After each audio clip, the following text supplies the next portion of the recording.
Welcome back to Make Play Treasure. Today we're reading Priscilla and the Splish-Splash Surprise.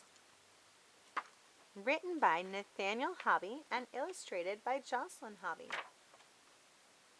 As we all know, the sky above us is blue, but wait just a minute, that's not always true.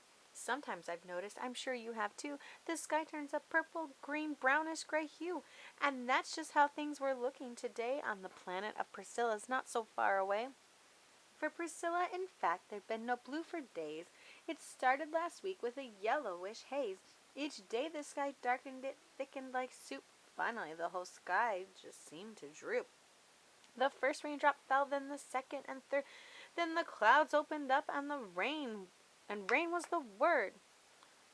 It came down in buckets, it came down in sheets. Rain flowed like rivers through backyards and streets. The fish thought it grand, and the frogs sang with glee, and the ducks' kooky quacking seemed quite to agree. Well, Priscilla is neither a fish nor a duck but her way of thinking, this rain was bad luck. But bad luck aside, Priscilla's no poop. She belongs to the do-what-you-gotta-do group. She passed a few hours reading in bed, did somersault backbends, and stood on her head. She made up a language to teach to her doll, but Sally couldn't learn. Her brain was too small. Instead, they had tea, but the water got cold. The crumpets were crusty. The jam had mold. Now this one may stretch the bounds of belief, but Priscilla thought chores might bring some relief. So she watered the plants and fed her pet fishes. She swept out the dust balls and did all the dishes. She fluffed up the pillows and flopped to the floor. Oh, bonkers, she cried. This rain is a bore. It rained all that day, and the day after that it kept coming hard. There was no pitter-pat. By the third day, Priscilla was in quite a stew, spinning in circles. Cabin fever, bo-coo! Egad, she groaned, grabbing fistfuls of hair. All this rotten rain is really no fair. One day of rain, one day would be fine, but 3 days, she fumed, is way out of line. Sometimes a problem can seem overly large, but you know Priscilla, she likes to take charge. I've got it, she cried. I know just what we need. A rain-stopping dance is the way to proceed. In 5 minutes flat, perhaps even quicker, Priscilla pulled on her boots and slicker. Then in just 1, maybe 2 minutes more, that girl was careening headlong out the door. Splish! The rain, it was thrashing like waves on the sea, but did that stop Priscilla? Not her, no siree. In fact, if you saw her, how she stomped, splashed, and spun, you might have supposed she was having some fun. Then all of a sudden she stopped still as stone. It's that funny feeling, I'm not alone. At the edge of her yard, something did stir. A pair of eyes flashed. They were looking at her. Trying hard to ignore her wobbly knees, she whispered, "Who's there? Answer me, please."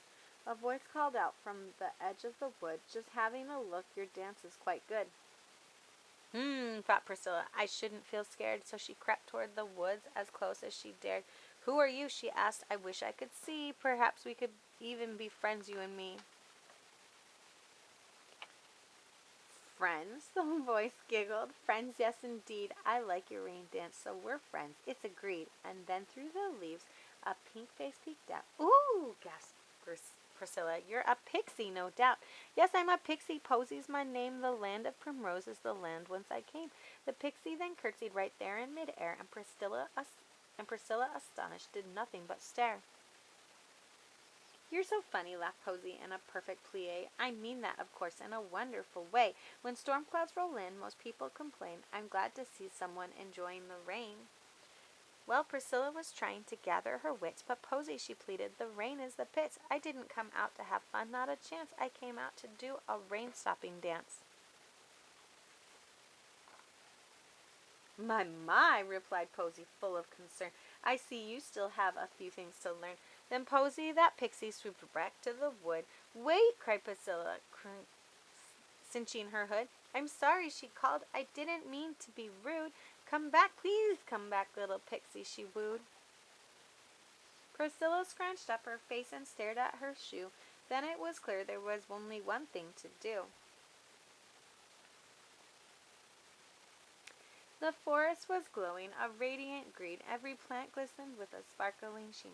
Raindrops were clinging to leaflets like jewels, and all was reflected in shimmering pools. Then once again the pixie appeared, whirling and twirling. "Oh, goody," she cheered. "I knew you were special. Just follow me. There were so many things I want you to see."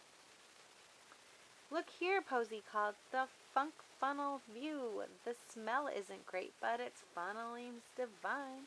And the bob along beetle, the umbrella flower, the muck mover mole has come out for his shower. Just get a gander at the great gargling crane. All of these creatures, they live for the rain." "Yes," laughed Priscilla, "I can see that. It's true. They all look so happy. I'm feeling it too." "The rain used to seem such a dreary old bore. I understand now. It's about so much more. There are worlds within worlds, an endless array. Look closer and you'll see things a new way." To Priscilla, it seemed something new had begun. Then the clouds opened up and out burst the sun. The end. Hope you enjoyed this book. And remember to like and subscribe so you can keep up with our reading events and activities. Catch you next time on Make Play Treasure. Bye!